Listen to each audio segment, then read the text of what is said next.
Hey everyone, and welcome to the newly formatted Scrap Mechanic Suggested Creations, episode 16 now. And if you look in the last video, you'll see why I explain I'm doing this. You'll get an understanding for it anyway. And I'm thinking it's going to give us a lot more opportunity for way more creations to come out much sooner for you guys to enjoy. So in this episode, though, I have finally made some mechs. This is an old school suggestion from a while ago, and I've finally gotten to it, and I'm really excited to show them to you guys because they are just so much fun. So let's check it out, shall we? Okay, so I have two different color schemes, and they're basically two different mechs as well. This one, I call it the Prototype 1. It's really cool because this is the one that can actually fly. As you can see, the difference between the two of them, especially from the back here, is this one has way more thrusters than this one. And the reason being, of course, is that that one can fly, and I can control it pretty well in the air, actually. And this one just kind of rolls around. I really wanted to make them walk, but in the end, because I wanted them all made of metal as well, it was too heavy for bearings to even pick anything up, and it would just kind of bend over. So this way, though, they look really neat. It's kind of like they rollerblade around when you do a couple button pressing. So it's pretty cool, actually, and the flying is really neat. I like the look of this one pretty much because it has all the bolts in it, so it kind of has that really heavy armored look to it. As well, the scale here is really nice, really big, but not too big. And yeah, so we'll check it out here. To get inside, you just have to quickly press that little button there, and you can see a little crack here of the chair. So if you actually just get your mouse right onto it and get inside and press 1, and you're inside the mech now. So like I said, these things don't actually they don't actually walk, they just roll around, but I think they look really cool nonetheless as a rolling kind of mech. But there's a few things that they do, especially this one since it doesn't fly, and I'll show you here. So the important thing is to note that one is your seat. You have to make sure that's up, because if that's not up, then it'll get caught up on the bottom chassis there. So once you have that up, you'll actually get free range of motion. And I have to admit, actually, I finally used the suspension glitch in my creations, because these were just so big and so heavy. As you can see, there's just a pipe on the bottom there with some bearings, a bearing on it for turning. So I added the suspension glitch, and that actually increased the speed of the turning. So there's a suspension glitch in the upper body, and there's also a suspension glitch in the lower part as well. So they're perfectly centered, and that way I actually get this really cool turning effect where the top of the mech actually does turn first, and then the rest of the body will follow. And you can press W to give you that forward thrust. So it's really easy to get around, actually, and they're actually surprisingly stable. I mean, if you look at how tall these are, they roll around without really any inclination of falling over. But I did add a function that helps the stability of these mechs, and that is the 4 key, which I call it like a weight deloader. So if you press 4, this kind of lifts the shoulders up and it takes some weight off. That way you can actually press 2 and 3 together, and that'll bend your knees down and kind of put you into this low position, and you can press 5 to raise your gun barrels. So this is kind of like a really cool kind of battle pose where you get some really tight angles on the barrels of the gun.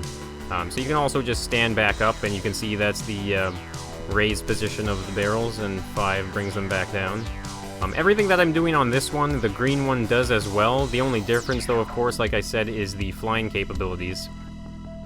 So 6, there's actually a overtop hatch here, so you can actually get out on top of your mech, do some fixing around or changes if you want. I've also added an escape seat here, so you can actually, if you get in the seat and press 1 and lower your seat down, you can actually kind of hop in the back here. So when you do tip this over, you have an escape seat right here, so you'll actually be able to just pop right out of the top of the mech without any problems and get it on the lift and back to safety. And just for fun, I also added a reverse, so that way you can actually back up if you need to. It's a little precarious, so you have to be relatively careful with backing up, but it really works well for changing your direction in a pinch. And I added one little feature where it's like a button that you just press and you send some pretty neat little light pulses around the edges of the shoulders there. Just a little bit of detail for fun. But I'm gonna go check out the other mech now and show you guys how cool it is to fly.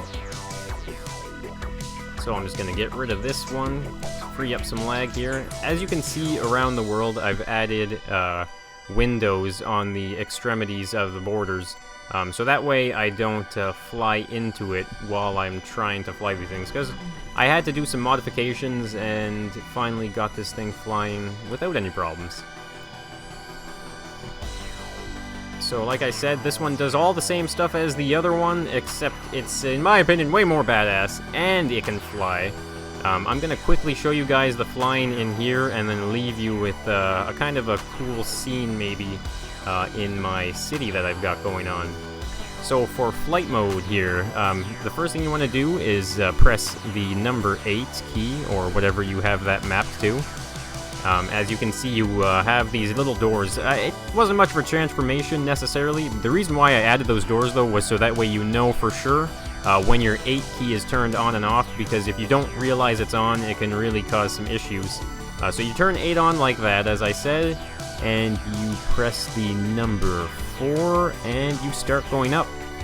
So basically, you just have your hands on 0, 9, and 8, and W, A, S, and D. So as you can see, if I turn 8 off, I kind of start falling again, so I just keep toggling that. 9 and 0 are actually your left and right roll, as you can see. Very minor adjustments for the flying. And the important thing to note is when you have 8 and 4 activated, you can see I naturally kind of fall forward. So to counteract the falling forward, you have to kind of press W, and that will bring your feet back underneath you, and you can use that to steer around. So as you can see here, I can really, no problems at all. I can turn around like that and change directions. So it's really neat. Very stable, too, actually. So it's loads of fun to fly. So I'm just going to try and land this somewhere here so you guys can get an idea of the difficulties of landing these things. But really easy to fly, like I said. I'm not having any real issues as far as controlling it goes. You have to take your time. They're not super speedy, but they're fun to fly, and it's really satisfying to land this thing, actually.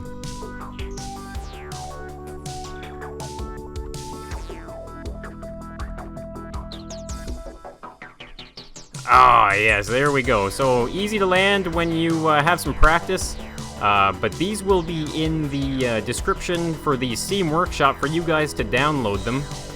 So if you like the video, though, and you like the mech, then be sure to hit that like button, guys, and subscribe for endless scrap mechanic. And I'll leave you guys now with a cool little scene in the city with these mechs.